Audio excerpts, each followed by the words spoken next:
All right, 23rd June 2026.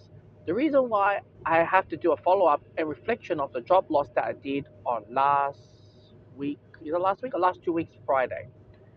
And it hurts me, it haunts me, and I couldn't sleep last night because I started to realize I am losing one of the most stability jobs. And I just transitioned to, I lost the job due to not having, a, going past through probation and gone through a permanent part time with another job. And these are lessons that I've learned and the stuff that I need to do. One, canceling shifts. I didn't know that 6 months probation, like in my aged care, not in my disability and in my other work, there wasn't any 6 months probation that put on me. When I got this job loss, it reflected heavy upon back in all the way. I'm talking about all the way 2013 where I had a corporate job working for insurance, travel insurance in North Sydney, one of the skyscrapers, and I lost my work. I think I worked there for 1 month or 2 months and I lost it, being unprofessional. And this hits me even harder. And when I look back at it, I'm like, okay, I understand why. I pick up unnecessary shifts because I was desperate, especially Fridays because I got to take my daughter, to go swimming. That is, I just picked up, just in case I didn't pick up, other days. You got that as well.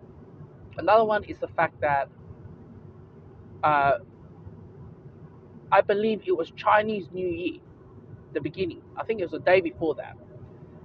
I got an offer for a job that I didn't know. I received a phone call, and you know, that's basically congratulations. Basically, it's saying like, I went through all my police checks and everything like that. That particular role, I did apply for like 3 months before I got that job. So I was hesitant to join this company not because of, oh man, another company. It's the fact that it's a big company. There is opportunity for that company. It may not be great, but I went there, and it's great. So you got that. I did cancel some shifts, and I did went to that one. That's rule number one. I went to that one. And number two is the fact that uh, even though I cancel shift, I cancel the shifts based on that new work that I signed up for and cancel it as well. I'm pretty sure anyone in my position will cancel the shift and tend to the new job or do the training and X, Y, and Z. You guys know the rest. That is very important to know. So you have that as well. And I honestly thought about that job because of the Iran war. I thought that job was gonna be near my area where I was living at the time. It was in Mill Park. I thought that job. I know that company is in Mill Park, but turns out it's in Craigieburn. But the job was like one of the easiest. So yeah, that's one of them. Three. I look back at it. I have created an issue as a probation period. With the managers, they say if you see something, speak up. And I did speak up one of the areas because I was, when I'm looking after 30 people on my own that particular hour, and you communicate with the nurse is not doing anything about it, or they didn't check on it. I write it on that and mention about it, and I got got her pretty much in trouble. It's sort of like saying neglect form of life. And ever since then, I'm not gonna name the culture background, but that particular group start putting me down. So say I'm not listening or X, Y, and Z. I turn it at it loosely, didn't take it too serious. As the coworker told me, just write it and send it through. It will straighten them up. That advice really taught me down. And then lastly, the reason why I was the final cut of the drawing is because of this. It wasn't a misconduct, really, really. It was the ward that it was run by Respite by the Northern Hospital that is gonna cease services by the end of June, which is this month. And not all the residents, and I saw that letter. I did not know what was going on, and word spread out, and then I started to talk about it to other residents. where I should have kept my mouth shut and not to show that letter and work as what I need to do, just within my scope. That led me to a verbal warning. On the day that I worked, I believe it was Friday morning. No, Thursday night, I've realized all my shifts were cancelled, and I have a shift on Friday morning. I was a bit puzzled. Nobody informed me. I've never picked up a Friday morning shift. So yeah, I contact the manager. The manager's like, "Oh, we'll talk more about it for the next day." And bang, I sat with the manager, and there is a team call with the HR, and it's basically reviewed the probationary, and there on the spot, I got sacked.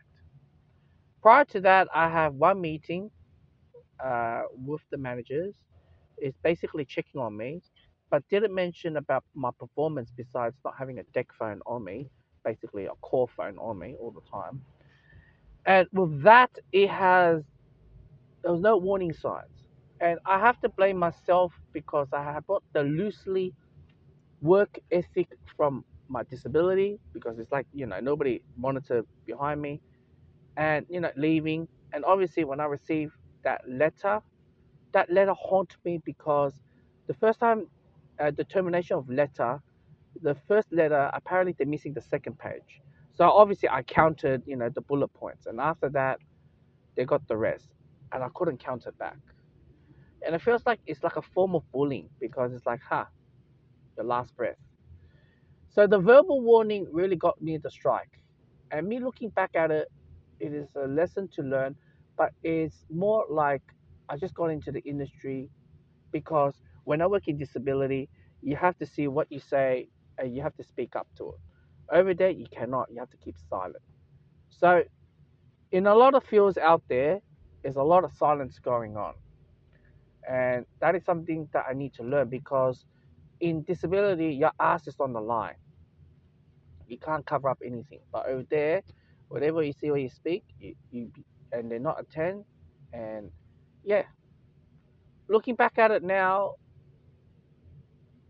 I do deserve to get sacked. But it is a painful lesson to go through because now I am financially diminished a lot. And that's last night I couldn't sleep well. And even though I got a new permanent part time, it's hard to cover the other job because I'm only working 6.5 hours a day. Many of you guys will say, that's enough, William. But when you have a family, you have bills and you have child support to pay, it's not enough. And it is hard. And that is sometimes I started to question. I wanted to show the baby mama I have some stability. I just want to show the baby mama that I'm worthy to come back to the relationship, but now I can't. It is very difficult the way I am. I have lost for words, but I guess everyone has to go through that phase. One thing that I do relieve about is the fact that even though my industry has changed, as you know, NDIS has cutting a lot of funding. The issue with the whole thing is, wow, I can't believe I'm in this position.